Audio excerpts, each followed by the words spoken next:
Hello and welcome back to our Bible study. I didn't get to say it yesterday because I pre-recorded that video, but yesterday was Christmas 2024. So I hope everybody had a good Christmas and this will be coming out the day after. And I hope you have a good New Year's as well. Thanks for studying with us all year and we're going to keep going. And I really am hoping to finish the study in 2025. We'll see if that happens, but that's kind of my goal at the moment, to make it all the way through the Bible. So we'll see, Lord willing. Let's talk about Psalm 121 today. Our first page, not much in the first two sections. The author of Psalm 121 is not stated, and we don't have any New Testament references today. Looking at our themes today, the first one, God is an ally who will always send his people help.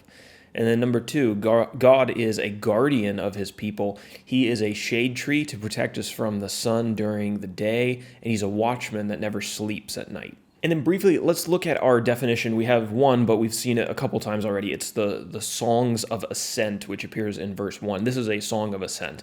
There's some debate about what exactly that means, but most people think that these were songs that were sung by people of Israel and Judah as they went up to Jerusalem to celebrate the feasts and the holy days. And you think about it, during these special days, people from all around the nation would have been traveling in groups to go to Jerusalem. They're all going to the same place. And so as they went, they would be singing these songs, especially as they were going up the hill to the city. The title for this chapter may be familiar. It appears in several songs that I've heard, some hymns, some newer songs. I lift my eyes to the hills. There's 8 verses here, and I've got it all under that heading.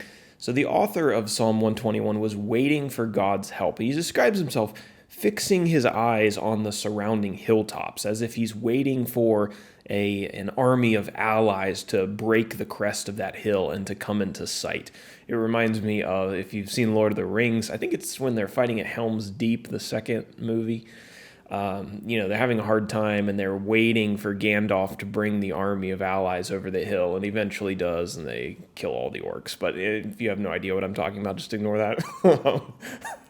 Now, it wasn't a physical army that the psalmist was waiting for. He was waiting for help from the creator of heaven and earth, which is better than any physical army. He describes God in a couple different ways, in describing God as a guardian, as we talked about in our themes. Talks about how he's a watchman who at night never sleeps. If you have a watchman who falls asleep at night, the enemies can sneak by and, get into your castle or whatever. God never sleeps, though. He's always aware. He's always protecting his people. The psalmist wrote, quote, "Behold, he who keeps Israel will neither slumber nor sleep," in verse 4.